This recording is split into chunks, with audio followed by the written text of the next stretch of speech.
I think that financial stress is a huge reason why so many people feel this pressure and weight on them. And maybe they Yeah, resort to things that they wouldn't have years ago. And they're absolutely. venting their frustrations online and turning to politics when really we have this very broken financial system. And I found so many aspects of your speech, especially the part about Bitcoin, so poignant about how look at houses. The average young person that's graduating is indebted and cannot afford the things that a generation ago people could at their age. And you talk about how houses are getting cheaper in terms of Bitcoin. And so, first of all, did you expect the reaction that you got? Like, what was your, No, and what did you, no. Like what, what sane person would intentionally do something that would get, booed in front of yeah. 70,000 people? No, I just thought people would, because I literally said, like, I know this is going to be polarizing. Please keep an open mind. So I thought they would take that as instruction, but it didn't happen. Keep an open mind right now. No. I see Bitcoin.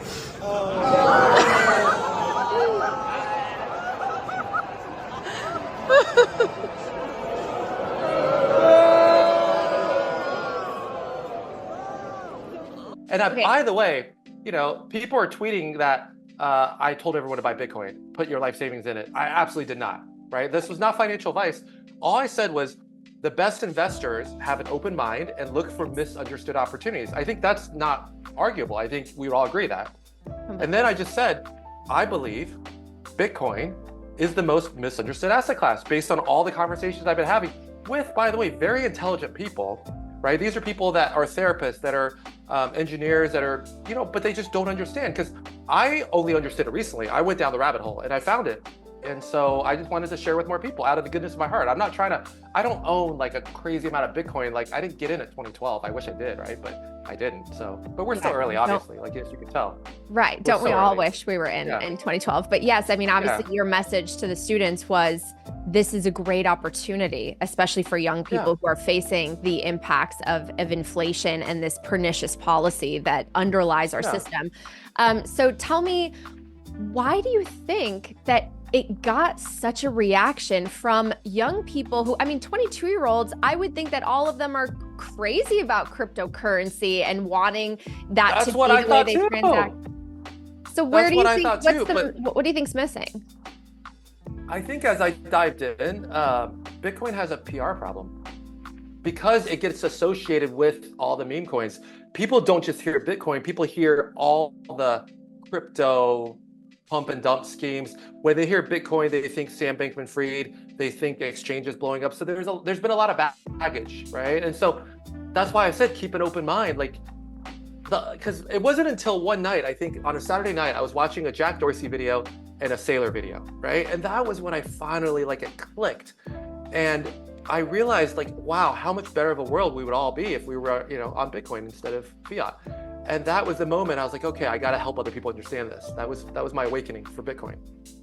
It's interesting to hear you say that Bitcoin is getting lumped into everything else, and maybe that's why they booed, because I'll be honest with you, I actually thought maybe young people see Bitcoin as it's old, it's too expensive because they think you have to have a whole coin, and they like the meme coins and the crypto. That's exciting and more approachable. Yeah. And you actually think they were booing the whole space in general for I think most students don't actually understand much. I think maybe a few percent of the students actually play in the space. Yeah. Right. So I think by and large, most people don't understand it, and I think they typically associate it with scam artists and pump and dump and all the things that I don't like either. Like I'm mostly Bitcoin with a little splash of Solanish. Don't tell the. I might have to cut that out, Chris. Don't put your money in that. Well, okay, so what do you think will get young people to understand and maybe take this a little bit more seriously? Because it's not just about learning about Bitcoin. It's literally unpacking the very complex financial system that is so unfair to the average working person and has really burdened and indebted the younger generations so that the people at the top can enjoy nice retirements and lives.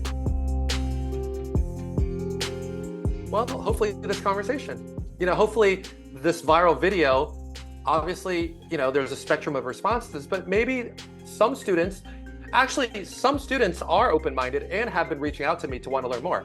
And I am offering a free online summer course. I'm happy to help. And also on my website, I'm going to put a bunch of really simple, means to just help people understand like what this is all about. Because I actually don't think the answer is hard. I think dollar cost average in, right? Just buy and hold, and that's really it. There's actually not much to it. Mm-hmm. Do you see yourself as far as I'm concerned? Yeah. Do you see yourself as someone who's going to graduate, no pun intended, to self-custody and move away from maybe the ETFs where you are still relying on counterparties and intermediaries, but actually hold the Bitcoin yourself and be your own bank? Or do you think that actually? Yeah, I think I'll do some of that. I think I'm going to do a smattering, right? I think, that's going to be called my like doomsday scenario, where I have it on a key and I can run off and it's fine. And then I'll keep some in my ETFs, because I also want to spread out my risk, because there's still risk in holding your own keys. Right? So there's risk everywhere. So I just want to spread it out. For me, at least, that's my personal take. But everybody is different, obviously. So when you walked off the stage after that, first of all, how did you immediately just feel? Because I would think that if you go speak in front of, like you said, 70,000 people, you would want it to be very well received and get the big cheers. So like, what was that feeling immediately when you walked off stage? And what have the conversations been like in the past week? But I'm assuming both have been, you've gotten both great feedback as well as some criticism. Of course. I went there, I didn't go there to give a speech. I went there to really help people. And so I didn't go do the popular thing. If I did, I would have just told them, follow your dreams. You guys are great. Like, keep up the good work. But like, that wouldn't really help them, right? I wanted to be actionable. And I wanted to be like, hey, for financial literacy, look at Bitcoin. I'm not saying buy Bitcoin, but like, here's what to look at. For emotional health, like practice singing, because your voice connects you to your amygdala, which is where you store emotions, right? And then for spiritual freedom, it's like set intentions, practice intentions, right? I was very actionable, which is quite kind of unconventional when it comes to commencement speeches, because they tend to be more, platitudes, right? So I took a very different approach because for me, I wanted to actually have impact. So to me, my intention was to serve. And I felt like I did the best I could. Even I got booed, I still kept going. I could have walked off stage. I could have cried. I could have said, you know what, screw you guys, I'm done, right? But I didn't, because I was there to serve. So I got off stage. Of course, I would have wished it went different, but I did my best, and that's all I can do, right? I gave my heart. I genuinely, every word I said, I believe in. I have nothing but love for everyone that booed me. I just hope, maybe it was fun to boo in the moment, but I just hope that they, maybe like, oh, maybe what he said could be true. Maybe I'll just take a little bit of time and like do a little research. I just want to help people, and I don't care if they boo me or not.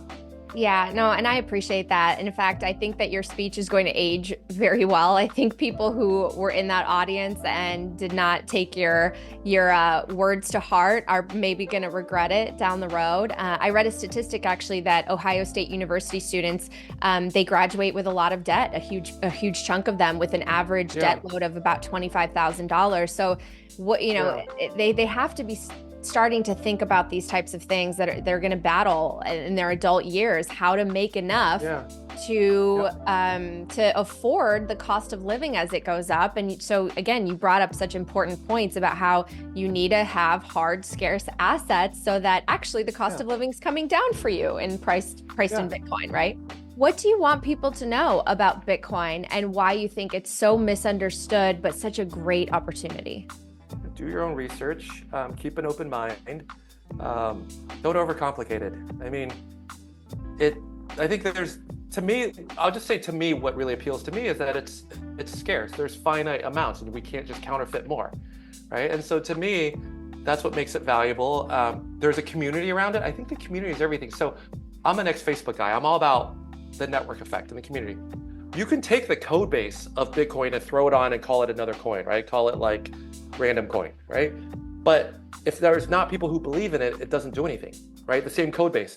But because Bitcoin has such a beautiful community, right? Then that's what gives it the value. And for people who want to get into Bitcoin, like find a Bitcoin meetup and meet other, people who are open-minded. It's such a beautiful community, and I can't wait to get to know more community members and just help us get more freedom together.